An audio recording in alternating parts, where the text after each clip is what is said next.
예수 그리스도의 종이며 야고보의 형제는 유다는 하나님의 부르심을 받은 모든 사람들에게 편지를 띄웁니다.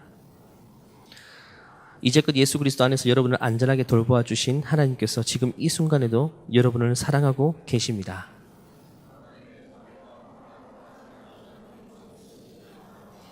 사랑하는 친구들이여, 나는 우리 모두가 함께 누리고 있는 구원에 관해 여러분에게 편지를 쓰기를 간절히 원했습니다. 그러나 이제는 여러분에게 편지를 써야 할 다른 이유가 생겼습니다. 그것은 하나님께서 그의 귀한 백성에게 주신 믿음을 여러분이 굳게 지키라는 것입니다. 하나님께서는 이 믿음을 한 번 주셨고 또 그것은 한 번으로 영원한 것이 되는 것입니다.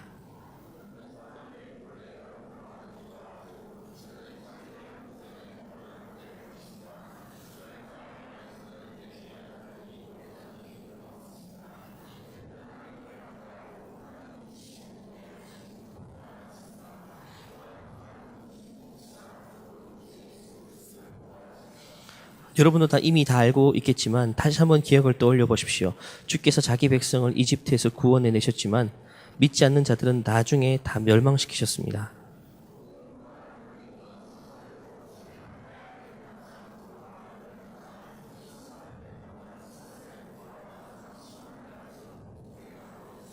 같이 읽겠습니다. 소돔과 고모라 그리고 그 주변 도시들은 어떠했습니까? 그들 역시 하나님께 순종하지 않은 천사들처럼 행했고 온 마을이 성적인 죄로 뒤덮여 있었습니다. 그래서 그들은 다음 세대를 위한 본보기로 영원한 불의 심판을 받게 되었습니다. 아멘. 지금 읽은 유다서입니다. 유다서는 성경 맨 끄트머리에 있습니다. 계시록과 더불어서 성경을 구성하는 66권 책 중에서 요한 1, 2서, 요한 3서와 더불어서 가장 짧은 분량입니다. 한 장입니다. 한 장으로 구성된 책이 유다서입니다. 이 책의 저자는요, 말처럼 유다입니다. 근데 성경에 유다라는 인물이 굉장히 많이 등장합니다. 1절 보니까 야고보의 형제인 유다는 이렇게 기록합니다. 그냥 유다가 아니라 야고보의 형제 유다입니다. 근데 성경에는 야고보도 많이 등장합니다. 그래서 두 가지 설이 있습니다. 첫 번째는 예수님의 제자 알페오의 아들 그 야고보의 동생 유다일 것이다. 두 번째는 예수님의 동생 유다일 것이다. 이 두 가지 중에 아마 하나일 것입니다. 근데 크게 중요한 문제는 아닙니다. 이 유다서는 짧은 분량이니만큼 여러 내용을 담고 있지 않습니다. 그냥 메인 아이디어가 하나입니다. 오직 한 주제로 일관되게 말하는데 근데 그 주제는요 결국 가벼운 내용이 아닙니다. 아주 중요한 내용입니다. 초대교회 당시 너무나도 긴박하고 중요한 이슈였던 내용인데요. 3절을 보면 그 저작 의도를 알 수 있습니다. 3절 한번 볼까요? 이 글이 왜 쓰여졌는가 하는 겁니다. 3절 같이 읽을게요. 사랑하는 친구들이여, 나는 우리 모두가 함께 누리고 있는 구원에 관해 여러분에게 편지 쓰기를 간절히 원했습니다. 그러나 이제는 여러분에게 편지를 써야 할 다른 이유가 생겼습니다. 그것은 하나님께서 그의 귀한 백성에게 주신 믿음을 여러분이 굳게 지키라는 것입니다. 하나님께서는 그 믿음을 한 번 주셨고 또 그것은 한 번으로 영원한 것이 되는 것입니다. 그는 처음에는요 구원에 관해서 편지를 쓰기를 원했는데 편지를 쓸 다른 긴박한 이유가 생겼다라고 이야기하죠. 성령께서 그의 마음을 강력하게 역사하셔서 모든 성경은 성령의 감동으로 쓰여진 거죠. 이 하나님이 유다를 통해서 그 시대에 가장 긴박했던 내용을 말씀하시고 빨리 기록하라고 말씀하신 겁니다. 그래서 그 내용을 쓰기 시작합니다. 근데 그 내용이 뭘까요? 4절부터 그 내용이 이제 이야기하고 있습니다. 4절 말씀 볼까요? 그 내용이 뭔지 한번 생각하면서 읽겠습니다. 몇몇 사람들이 몰래 여러분 가운데 들어왔고 그들은 자기들이 한 짓 때문에 벌을 받게 될 것입니다. 이런 사람에 관해서는 옛 예언자들이 오래전에 기록해 놓았습니다. 그들은 하나님을 반대하고 하나님이 주시는 은혜를 죄 짓는 데 사용하였습니다. 또한 한 분이신 통치자 곧 우리 주 예수 그리스도를 거부하였습니다. 몇몇 사람이 몰래 여러분 가운데 들어왔다는 겁니다. 몰래 몇몇 사람이 여러분 가운데 들어와서 듬성듬성 앉아있다는 겁니다. 어떤 목적과 의도를 가지고 말입니다. 목적을 가지고 앉아있어요. 불순한 의도입니다. 개역개정에는요 가만히 들어온 몇 사람이라고 표현합니다. 이게 굉장히 부정적인 의미입니다. 그리고 그들의 문제를 두 가지 지적하고 있죠. 첫 번째는 하나님을 반대하고 하나님이 주신 은혜를 죄 짓는 기회로 활용하였다. 죄 짓는 기회로 활용하였다. 두 번째는 예수 그리스도를 부인하는 자다. 근데 예수 그리스도를 부인하는데 여기 앉아있다는 겁니다. 어떤 목적을 가지고 앉아있다는 거죠. 어떤 목적이겠습니까? 중요한 것은요, 이것은 2000년 전 초대교회의 문제를 기록하고 있지만 2000년 후인 오늘날의 교회에도 여전히 이런 존재가 있다는 겁니다. 교회 내에 가만히 목적을 가지고 들어온 사람. 그들은 예수님을 부인하는 자라는 겁니다. 예수님을 부인하는 자. 그들을 우리가 두 글자로 흔히 이단이라고 하죠. 이단. 이단은요, 달을 이 끝단자를 보통 씁니다. 다른 단어를 쓰는 분도 있습니다. 끝이 다르다는 겁니다. 끝이 다르다는 것은요, 나머지는 거의 비슷한데 끝만 다르다는 겁니다. 이 땅에서는 굉장히 유사한 것처럼 보여지만 아주 중요한 끝이 다르다는 것이죠. 그래서 이단의 첫 번째 특징이 있습니다. 첫 번째는요, 기독교와 유사해서 구별이 쉽지 않다는 겁니다. 기독교와 너무 유사해서 구별이 별로 안 돼요. 끝은 확실하게 다르는데 끝을 보기 전에는 굉장히 비슷하다는 겁니다. 왜냐하면 오늘 본문처럼 그들은 마지막에 반드시 심판을 당할 겁니다. 끝이 다를 겁니다.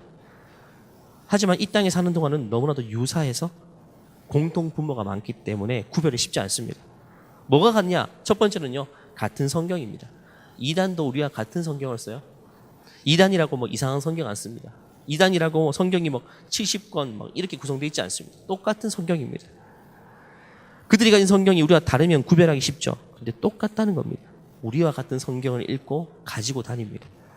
두 번째는요, 유사한 교리입니다. 교리가 비슷해요. 교리는요, 성경에서 말하는 내용, 그 공식을 말합니다. 믿는 바가 비슷하다는 겁니다. 그들이 성경을 해석할 때 모든 성경 해석이 다른 게 아니에요. 거의 다 우리와 해석이 비슷합니다. 그런데 요한계시록, 예언서, 다니엘서 이런 거 몇몇만 우리와 해석이 다릅니다. 달라요. 그래서 이단교회 여러분 그냥 지나가다가 교회에 들어갔는데 그게 이단교회예요. 예배 들어보면 못 느껴요.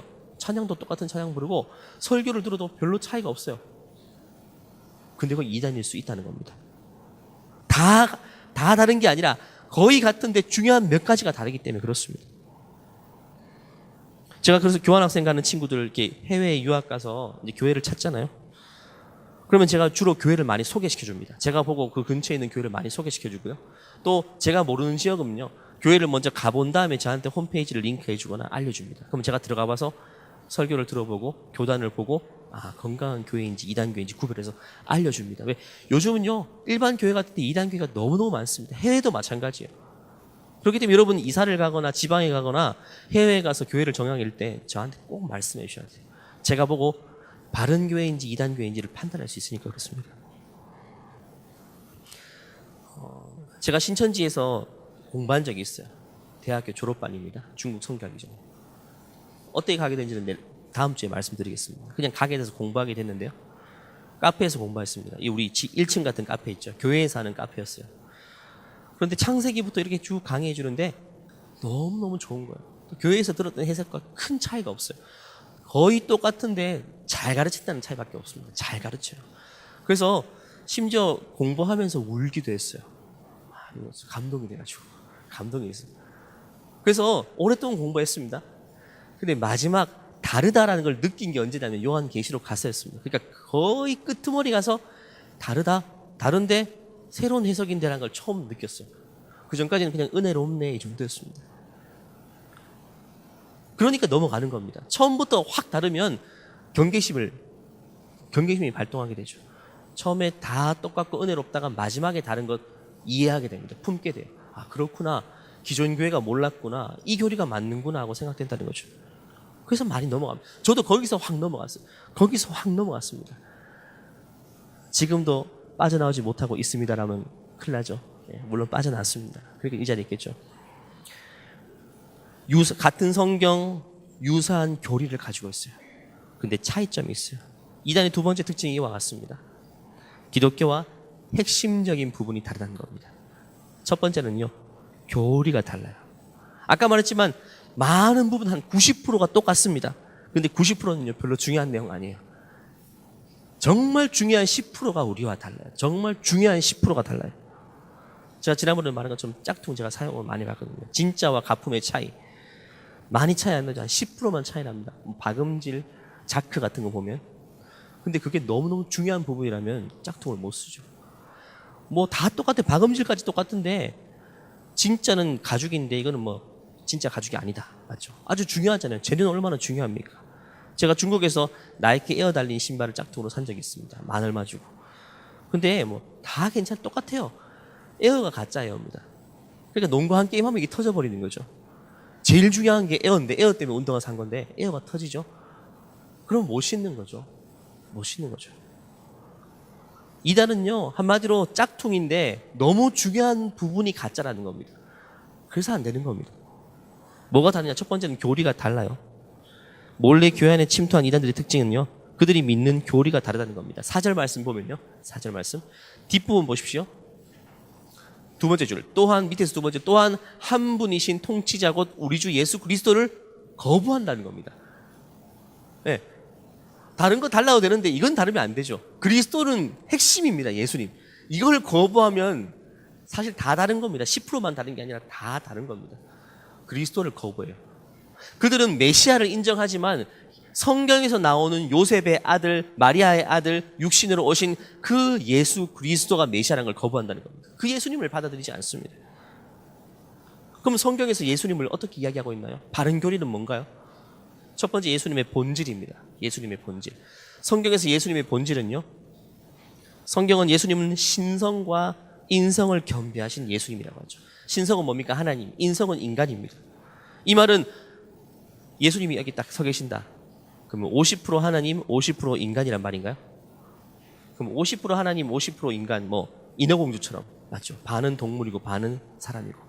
그러면 인어공주 같은 경우는요, 반은 인간, 반은 물고기지만 물고기이기도 하고 사람일 수 있지만 반대로 말하면 이건 물고기도 아니고 사람도 아닌 겁니다. 근데 예수님은 그렇지 않다는 거죠. 50대 50이 아닌 거죠. 100% 인간. 인간과 완전히 똑같은 100% 인간이고 또 완전하신 하나님. 100% 하나님이라는 것입니다. 성경에서 말하는 예수님은 바로 100% 인간, 100% 하나님. 인성과 신성을 겸비하신 분입니다. 그런데 대대로 존재했던 이단은 2000년 전부터 존재했습니다. 이단들은요, 아니다. 예수님은 사람이다. 이 하나님 아니시다. 하나님인 것처럼 보이지만 완전한 사람이다 라고 이야기하면서 주장하는 학설이 있습니다. 그들은 양자설이라고 주장했습니다. 양자설. 양자설은 뭐냐면요, 예수님께서 온 땅을 두루감찰하시다가 요셉의 아들 마리아의 아들 저 예수라는 친구, 저 친구 괜찮은데? 저 친구 눈여겨보시다가 그 친구가 30살 될 때쯤 하나님이 찾아가서 내가 너를 통해 이 세상을 구원할 거다. 네가 메시아 역할을 해라 해서 그에게 딱 그 역할을 맡겼다는 겁니다. 그는 하나님이 아니죠. 완전한 인간입니다. 좀 더 뛰어난 인간이죠. 양자로 삼았다는 겁니다. 이단이 주장한 학설입니다. 예수님의 신성을 부인하는 겁니다. 반대로 예수님의 인성을 부인하는 사람도 있었어요. 예수님은 하나님이시지만 인간이 아니다. 인간의 껍데기만 입었을 뿐 실제로 이렇게 보면 인간이 아니란 겁니다. 그런 사람들은 가현설을 주장했습니다. 가짜로 현현했다는 말이에요. 가현설. 이 둘 다 이단의 학설입니다. 예수님은 100% 하나님이시면서 100% 인간이셨어요. 그럼 예수님의 사역에 대해서는 성경이 어떻게 말합니까? 예수님은요, 이 땅에 2번 오신다고 말씀하셨어요. 3번도 아니고 딱 2번입니다. 첫 번째 오실 때를 예수님의 초림이라고 하고 두 번째는 재림이라고 합니다. 초림의 목적은요, 인류를 구원하시기 위해서 십자가를 지시기 위해서 지금부터 2000년 전에 있었던 사건을 말합니다. 한 번 오셨어요. 그리고 예수님은 또 한 번 오신다고 말씀하시는데 예수님의 재림입니다. 재림의 목적은 뭐냐면요, 인류를 심판하시기 위해서 종말 때 심판의 사역을 감당하시기 위해서 재림하시는 겁니다. 지금 여러분, 예수님이 지금 이 시간에 재림한다면 이 세상의 시계는요, 오늘로서 멈추는 겁니다. 세상의 종말입니다. 종말. 끝나는 겁니다. 지금 우리는요, 예수님의 초림과 재림의 사이의 시대를 살고 있는 사람들인 겁니다. 이게 교회의 시대입니다. 교회의 시대. 근데요, 이단들은요, 이 교리를 믿지 않습니다. 이 교리를 받아들이지 않습니다. 성경에서 제일 중요한 것들인데 받아들이지 않습니다. 신천지, 통일교, 하나님의 교회, JMS 등등은요, 예수님의 신성을 부인합니다. 그리고 예수님의 초림과 재림을 인정하지 않습니다. 왜냐하면 신천지는요, 대부분 다 자기 교주가 있어요. 그 학설을 만드는 교주입니다. 신천지는 우리가 아는 이만이라는 할아버지입니다. 그 할아버지가 자칭 재림 예수입니다. 재림 예수. 통일교는 문선명, 하나님의 교회는 지금 존재하는 장길자라는 여인이고, JMS는 정명성. 자신들이 자기 집단에서는 총재라고 불리지만 자칭 재림 예수입니다. 그런데 그들이 재림 예수라는 문제가 뭡니까? 성경에서는 분명히 예수님이 초림과 재림밖에 없는데 그들이 재림 예수라면 예수님이 이미 왔다는 거 아닙니까? 그럼 세상은 이미 종말이 됐어야 돼요. 근데 종말에 오지 않았잖아요. 마지막 때가 오지 않았어요. 예수님이 사역을 부인하는 겁니다. 또 예수님의 신성과 인성을 부인합니다. 만약 그들이 그 할아버지가 재림 예수라면 예수님은 신성과 인성을 겸비하셨는데 그 할아버지가 어떻게 하나님의 모습을 가지고 있습니까? 그냥 인간일 뿐이지. 우리와 같은 인간인데 밥 먹고 사는 우리와 같은 인간인데 말이죠. 이단의 교주들은요, 둘 중에 하나입니다. 과대망상증 환자 아니면 사기꾼입니다. 자기가 진짜 그렇게 믿고 하는 이단도 있어요. 완전 정신병자죠. 근데 또 한 부류는요, 사기꾼입니다. 아닌데 진짜처럼 사기치는 겁니다. 자기 영리를 목적으로. 그러니까 예수님의 인성도 인정 안 해요. 그 사람들은 인간이길 거부하는 사람이에요. 신성도 아니고 인성도 아닌 겁니다. 인간이 이의 사람이에요. 두 번째는 다른 행위입니다. 교리가 다르고요. 또 행위가 달라요. 유다서 1장 4절 말씀 보면요. 보십시오. 중간에 보면 옛 예언자들이 오래전에 기록해 놓았습니다. 그들은 하나님을 반대했다. 그들의 행위는요, 하나님을 반대하는 행위입니다. 하나님의 뜻대로 움직이지 않아요. 하나님이 주시는 은혜를 죄 짓는 데 사용합니다. 하나님이 주시는 은혜의 기회를 가지고 죄 짓는 데 사용합니다. 그래서 그들의 행위는 타락했어요. 첫 번째는 도덕적인 타락입니다. 도덕적인 타락. 유다서 1장 7절 말씀 볼까요? 7절 8절입니다. 같이 읽어볼게요. 소돔과 고모라와 그 이웃 도시들로 다른 영원한 불의 형벌을 받음으로 거울이 되었느니라. 그러한데 꿈꾸는 이 사람들도 그와 같이 육체를 더럽히며 권위를 업신여기며 영광을 회방한다. 소돔과 고모라의 과거의 사건을 끄집어내면서 이단들, 그들의 잘못된 행위를 꾸짖습니다. 소돔과 고모라는 뭐 때문에 멸망했다고요? 성적인 타락 때문에 멸망한 대표적인 도성입니다. 마찬가지로 이단의 세력들도 성적인 타락이 그 배후에 있다는 것입니다. 베드로후서 2장 1절부터 3절입니다. 이단의 특징에 대해서 노골적으로 이렇게 말합니다. 2000년 전에 존재했던 그 이단도 마찬가지고 지금 이단도 마찬가지입니다. 같이 읽어볼게요. 그러나 민간에 또한 거짓 선지자들이 일어났나니 이와 같이 너희 중에서도 거짓 선생들이 있으리라. 저희는 멸망케 할 이단을 가만히 끌어들여 자신들을 사신 줄을 부인하고 임박한 멸망을 스스로 취하는 자들이라. 여럿이 저희 호색하는 것을 쫓으리니 이로 인하여 진리의 도가 회방을 받을 것이요 저희가 탐심을 인하여 지은 말을 가지고 너희로 이를 삼으니 저희 심판은 예적부터 지체하지 아니하며 저희 멸망은 자지 아니하니라. 여럿이 호색한다. 색에 빠져 있다는 겁니다. 여럿이 호색한다. 성적인 타락의 극단을 보여줍니다. 가정이 해체되고 배우자를 떠나서 그냥 여럿이 색을 즐기는 것이 일상인 삶 말합니다. 그리고 3절에는 탐심까지 이야기합니다. 도덕적인 타락, 육체적인 타락, 그 다음에 재물적인 타락, 탐욕을 말합니다. 돈의 탐욕이죠. 이단들의 특징은 결국 하나님의 영광이 아닌 인간의 영광이기 때문에 물질을 끌어모으고, 맞죠? 성적으로 타락하고 도덕적으로 문란하게 사는 것이 그들의 내용일 수밖에 없습니다. 왜? 그들의 배후에 누가 있습니까? 그들의 배후에 사탄이 있습니다. 사탄이 있기 때문에 그렇습니다. 그들의 아비가 사탄입니다. 그러니까 그가 하는 짓을 똑같이 반복할 수밖에 없는 겁니다. 오늘날 이단을 봐도 그 사실을 확인할 수 있어요. 통일교, 문선명, 또 JMS 정명석, 그들이 주장했던 교리, 초기부터 주장했던 아주 핵심적인 교리입니다. 성적의 타락을, 자신의 성적인 타락을 합리화시키는 교리입니다. 이건 뭐냐면 피가름의 교리입니다. 피를 갈라야 된다는 겁니다. 피를 새로 다 갈아야 된다는 겁니다. 피가름의 교리. 제가 한번 읽어줄 테니까 그의 교리가 뭐가 잘못됐는지 한번 생각해 보세요. 그게 원리강론이라고 있어요. 통일교가 믿는 원리강론. 문선명이 적은 겁니다. 성경을 카피해서 막 적은 거예요. 원리강론 중에 타락론에 보면 인류의 원죄에 대해 다루고 있는데 에덴 동산의 선악과 사건을 하와와 사탄의 상징인 뱀과의 간음으로 해석하고 있다. 뱀은 천사장인 루시퍼로서 하와를 미혹하여 간음하였고 하와가 아담과 관계를 가져 자녀를 생산함으로 혈통적으로 죄가 유전된다는 것이다. 타락한 천사와 하와의 간음이 가능하다는 근거로 천사들이 육체의 모습으로 나타난 내용의 성경 구조를 제시하고 있다. 통일교는 이렇게 원죄를 지닌 인류를 구원하기 위해 예수께서 오셨으나 예수는 유대인에 의해서 그 뜻을 이루지 못한 채 십자가에 의해 희생되었다고 말한다.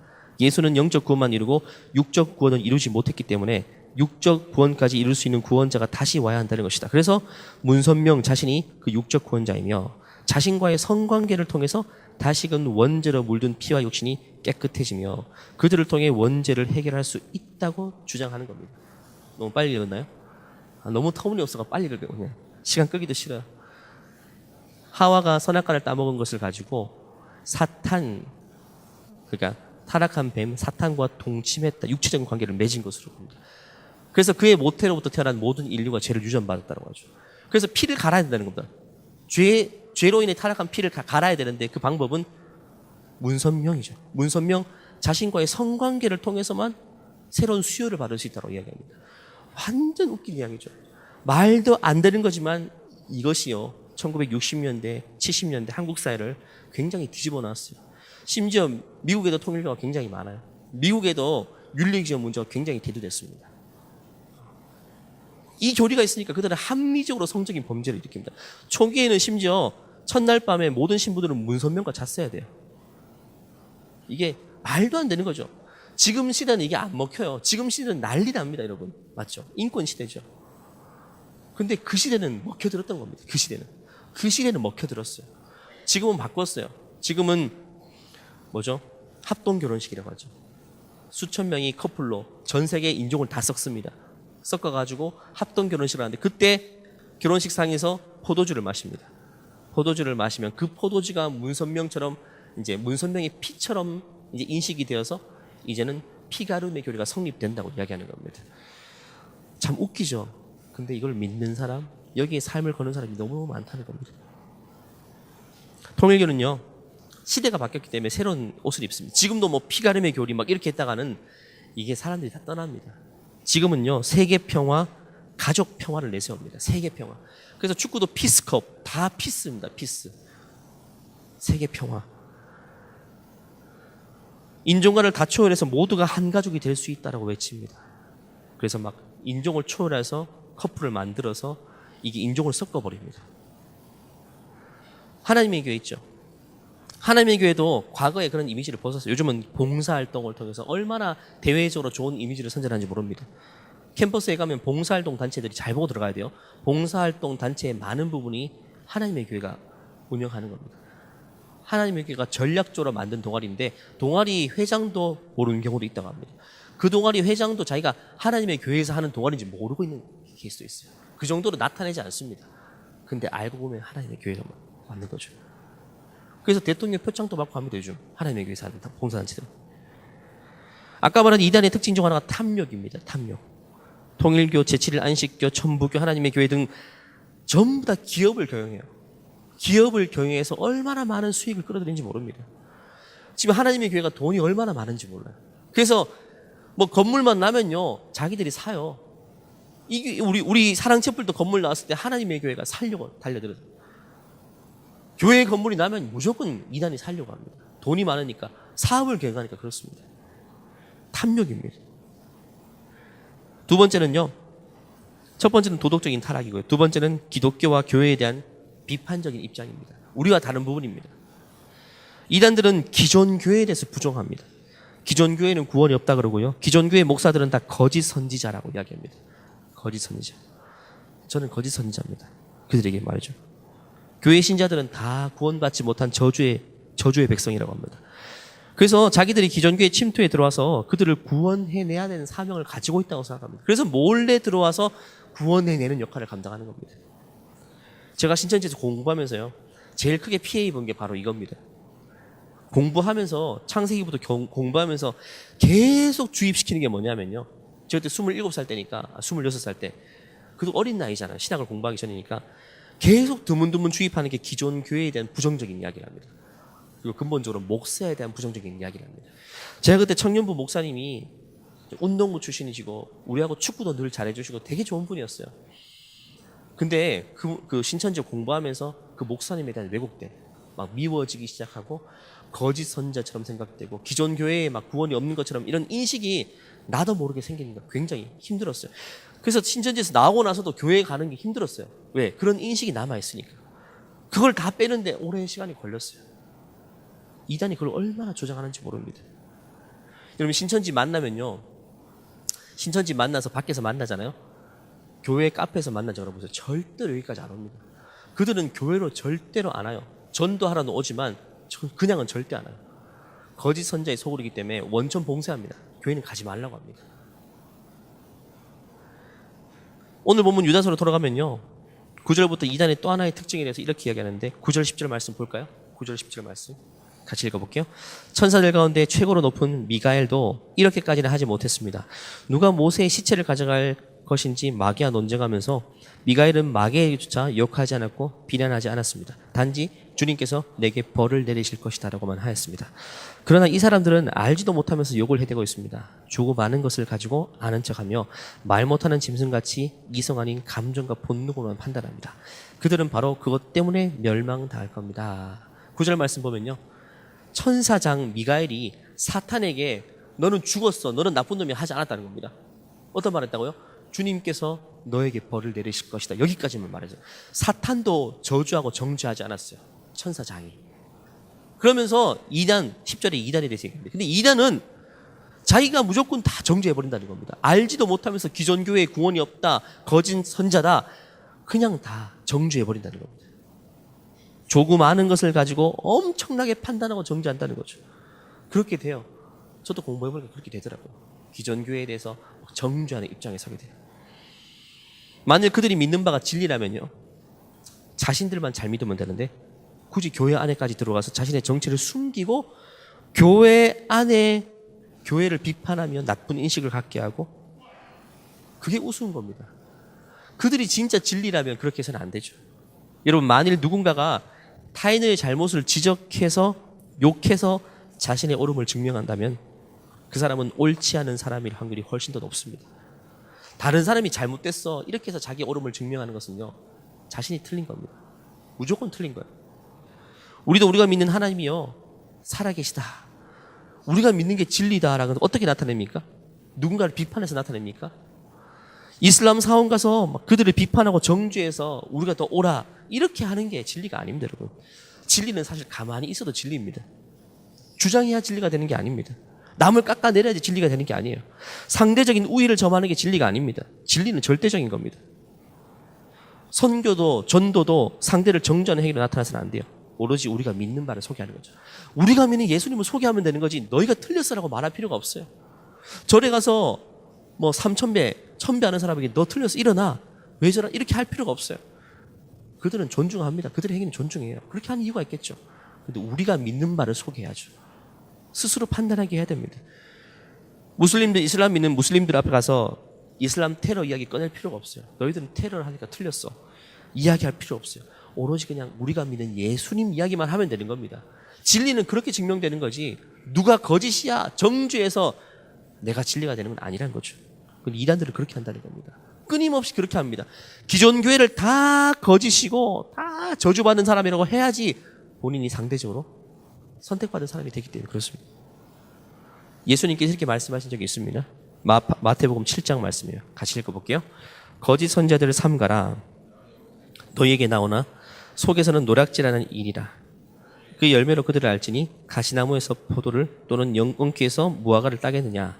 이와 같이 좋은 나무마다 아름다운 열매를 맺고 못된 나무가 나쁜 열매를 맺나니 좋은 나무가 나쁜 열매를 맺을 수 없고 못된 나무가 아름다운 열매를 맺을 수 없다. 그러니까 그들의 행동, 그들의 열매를 보라는 겁니다. 그 씨가 옳은지 잘못된 것인지, 그들이 믿는 바가 옳은 것인지는 그들의 행동을 보면 돼요. 행동을 보면 돼요. 그들이 믿는 바가 거짓인데 행동이 옳은 행동이 나올 리가 없어요. 그들이 믿는 게 진짜인데 나쁜 행동이 나올 리가 없다는 겁니다. 물론 여러분, 교회도 완전한 것은 아니죠. 하나님은 완전하시지만, 우리가 믿는 성경은 완전하지만 교회는 믿는 사람도 있고 믿지 않는 사람이 있고 제대로 믿는 사람이 있고 제대로 안 믿는 사람이 있어요. 그러니까 예수님을 믿고 교회 다녀도 사고치고 다니는 사람들 있어요. 맞죠? 근데 대부분 그렇지 않습니다. 일반적인은요, 교회를 통해 하나님을 믿고 주님을 만나게 되면 그 삶의 변화가 찾아와요. 옳은 방향으로의 변화입니다. 좋은 쪽으로 변화입니다. 열매입니다. 저는 제 삶만 봐도 그래요. 제 삶의 변화만 봐도 하나님이 살아계십니다. 부인할 수 없어요. 제가 제자반 때는 나눴는데, 이번 추석 때 제가 강릉에 여행 갔는데 2박 3일 동안 비가 왔어요. 3일 동안. 근데 그래서 방에만 있었어요. 그러니까 아침에 늦잠 자고 또 자고 점심 먹고 또 자고 배 꺼지지 않은 상태에서 또 저녁 먹고 또 자고 계속 잠만 자면서 든 생각이 뭐냐면요, 제가 그렇게 한 지가 되게 오래간만이거든요. 제 중고등학교 때 생각이 났어요. 제가 중고등학교 때 늘 그랬거든요. 중고등학교 때 꿈이 없고 소망이 없고 하고 싶은 것도 없고 아무런 의욕이 없어가지고 사람도 안 만나고 늘 그렇게 살았어요. 그냥 땅이 꺼질 때까지 누워 있는 겁니다. 얼마나 저를 보는 부모님이 답답했겠어요. 근데 제가 명절 때 그렇게 사니까 옛날 생각이 나는 거예요. 내가 옛날에 그랬구나. 옛날에 그랬어요. 지금 이야기가 아니라. 제가 그렇게 변했다는 겁니다. 제가 20살 때 예수님 안 믿었으면요, 지금도 그렇게 살 겁니다. 목적 없이 소망 없이 늘어져서 살고. 그 저는 예수님 믿고 이렇게 변했거든요. 사실 늦잠 잘 지금 시간이 별로 없어요. 목적을 향해 달려가는 인생입니다. 꿈이 있습니다. 소망이 있습니다. 제 눈을 보면 모르겠습니까? 목적 없이 사는 사람 보입니까? 꿈이 있어요. 주님 만났기 때문에. 예수님 만나면요, 말씀이 진리이기 때문에 옳은 열매, 삶으로 나타날 수밖에 없어요. 좋은 변화입니다. 근데 이단들은 반대죠. 멀쩡한 애가 이단에 가서 이단 교리를 받아들이더니 집을 나간다고 하죠. 집을 나간다고 합니다. 착한 아들이 엄마에게 반항적이 되고 가족을 등진다고 합니다. 열심히 공부하던 애가 학과 공부 안 하게 되고 자퇴를 한다고 해요. 좋은 변화입니까? 나쁜 변화입니까? 나쁜 변화죠. 옳지 않은 교리니까 옳지 않은 열매가 나타날 수밖에 없다고 성경 예수님이 직접 말씀하신 겁니다. 열매를 보면 안다는 겁니다. 요즘 신천지라 불리는 이단이 교회 내에 끼친 피해는 이루 말할 수 없어요. 저는 20년 전, 거의 20년까지 안 됐지만 신천지 공부했죠. 그 방법이 얼마나 진화되는지 몰라요. 얼마나 진화되는지 몰라요. 이단에 가서 우리 이런 얘기 못 들어봤어요. 이단에 가더니 우리 애가 너무 멋있게 변했고, 이단에 가더니 꿈도 생기고, 이단에 가더니 효자가 됐다는 말을 들어본 적이 없습니다. 다 그 반대의 케이스입니다. 여러분, 이단의 목적은 뭘까요? 사탄은요, 두 가지 목적을 가지고, 첫 번째는요, 교회 안에 있는 사람, 교회 밖에 있는 사람입니다. 교회 밖에 있는 사람에게는요, 어떻게 하냐? 기독교에 대한 나쁜 이미지를 사회적으로 주입합니다. 나쁜 이미지. 그래서 교회 근처를 아예 못 가게 근절시켜버립니다. 매스컴을 보십시오. 수많은 종교 가운데에 공격 대상은 늘 누구입니까? 공격 대상은 늘 기독교입니다. 기독교만 그렇게 유독 범죄할까요? 아니요. 이번 주 그것이 알고 싶다 보십시오. 스님 이야기 나옵니다. 오래간만에 스님 이야기 나와요. 다 똑같아요, 사실. 말도 못해요. 근데 항상 타겟은 기독교입니다. 저는 이것만 봐도 기독교가 진리구나. 유력이 공격받는구나. 나쁜 이미지를 막 조장합니다. 수많은 종교 가운데 공격 대상은 늘 기독교입니다. 다른 종교에서 그렇게까지 비하하고 욕하지는 않습니다. 그런 의욕조차 없어요. 세상은 다른 종교에 대해서 관심 별로 없어요. 기독교가 유독 나쁜 걸 하면 꼬집어 내립니다. 왜? 그걸 조장하는 세력이 있기 때문에. 사탄이 있기 때문입니다. 그래서 믿지 않는 사람에게 교회 얼씬도 못하게 만들어요. 안티로 만들어버리니까 얼씬도 못합니다. 그러면 그보다 더 중요한 전략이 있습니다. 교회 안에 들어온 사람은 어떻게 할까요? 교회 안에 들어온 사람, 이미 교회 다니는 사람, 예수 믿는 사람, 그 사람들을 위해서 사탄은요, 이단을 파송하는 겁니다. 이단을 파송해요. 지금 우리가 우영 형제와 봉준 형제가 우르무치 파송했죠. 복음 전하기 위해서 우르무치로 파송했어요. 하나님이 가라 해서 간 겁니다. 반대로 이단은요, 사탄이 가라 해서 기존 교회로 파송된 겁니다. 목적을 가지고 기존 신자들을 빼오기 위해서, 잡아뜨리기 위해서 그렇죠. 진리 대신 비진리를 믿게 만드는 겁니다. 여러분, 시대마다 이단은 늘 존재해 왔어요. 해 아래 새 것이 없다는 잠언 말씀도 있죠. 해 아래 새 것이 없어요. 지금 존재하는 이단은 과거에 다 존재했고요. 지금 이단이 주장하는 교리는 과거에 여전히 존재했던 교리들입니다. 이단은 끊임없이 껍데기만 바꿔서 시대에 발맞춰서 옷만 갈아입고 새롭게 등장하는 겁니다. 신천지 같은 이단들이 과거에도 많았습니다. 이 시대에 맞게 옷만 바꿔서 새롭게 등장한 겁니다. 배후 세력은 늘 똑같아요. 파송한 사람 존재는 늘 똑같습니다. 사탄의 세력입니다. 그래서 오늘 유다서는요, 마지막에 이단의 최후에 대해서 이렇게 말합니다. 1장 11절부터 13절까지입니다. 이단의 최후에 대해서 한번 볼까요? 같이 읽겠습니다. 화 있을진저 이 사람들이여 가인의 길에 행하였으며 삭을 위하여 발람과 어그러진 길로 몰려갔으며 고라의 폐역을 쫓아 멸망을 받았도다. 저희는 기탄 없이 너희와 함께 먹으니 자기 몸만 기르는 목자요 바람에 불려가는 물 없는 구름이요 죽고 또 죽고 뿌리까지 뽑힌 열매 없는 가을 나무요 자기의 수치의 거품을 뽑는 바다의 거친 물결이요 영원히 예비된 캄캄한 흑암에 돌아갈 유리하는 별들이다. 진짜 엄청난 저주만 지금 세 절에 모아놓고 이보다 더 큰 저주는 없습니다. 11절부터 볼까요? 11절. 구약에서 저주받은 대표적인 세 인물이 가인, 발람, 고라라는 사람이에요. 근데 이 거짓 선지자 이단들은요, 이 세 사람과 똑같다는 겁니다. 세 사람과 정체성이 또 떨어져. 가인은요 시기하고 미워해서 동생을 죽인 살인한 사람이고요. 발람은 탐심으로 인해 하나님의 명령을 거역하고 거짓 예언한 사람이고, 고라는 당을 지어서 지도자를 거역한 사람이에요. 근데 이단이 이와 뿌리가 같다는 겁니다. 이들이 그들의 조상이란 겁니다. 그들의 조상이란 원조라는 것이죠. 또 12절에 애찬의 암초, 이건요 오늘 어떤 의미냐, 밥을 씹었는데 돌멩이가 있다는 겁니다. 꽉 씹었는데 돌멩이가 있어요. 이 같은 존재라는 겁니다. 이 같은 존재, 진짜 쓸모없고 욕 나오게 하는 존재라는 겁니다. 팍 뱉어버리고 싶은, 교회 내에 씹으면 돌 같은 존재라고 합니다. 애찬의 암초. 자기 몸만 기르던 목자, 이건 뭐냐면 하나님의 목적이 아닌 자기 이익이 목적입니다. 자기 성적인 탐욕을 채우고 자기 영리를 위해서 신자들을 모집하는 겁니다. 또 바람에 흘러가는 물 없는 구름, 진리에 뿌리 박힌 것이 아니란 것이고요. 뿌리까지 뽑힌 열매 없는 가을나무, 생명력이 없어, 뿌리가 없기 때문에 말라버린다는 거죠. 13절에 수치의 거품을 뽑는 바다의 거친 물결, 바다가 거친 물결, 하얀 파도를 치는 것처럼 거짓과 제약을 자신 있게 부끄러움 없이 거짓을 나타내는 것을 말합니다. 마지막으로 캄캄한 흑암에 돌아갈 유리하는 별들, 흑암에 돌아갈 유리하는 별들, 진리의 궤도를 벗어나서 저 우주 끝까지 유리하는 별들을 말합니다. 그게 어둠의 존재라고 이야기합니다. 여러분, 이번 주 다음 주에서 2주 동안 제가 이단을 설명할 겁니다. 이단은 시대마다 존재했지만 하나님께 반드시 심판받습니다. 이단이 시대마다 혼란을 빠뜨리고 교회를 혼란에 빠뜨리지만요, 역사를 보면 교회는 무너지지 않고 이단의 세력은 계속해서 무너졌습니다. 교회는 진리와 그리스도에게 뿌리 박혀있기 때문에 무너지지 않았고요, 이단은 거짓에 뿌리 박혀있기 때문에 무너진 것입니다. 지금도 신천지가 10만 명 넘는다고 말하는 사람 있죠. 잠실 주경기장을 빌려서 모임하고 이럽니다. 많이 모인다고 여러분 그들이 옳은 것이 아닙니다.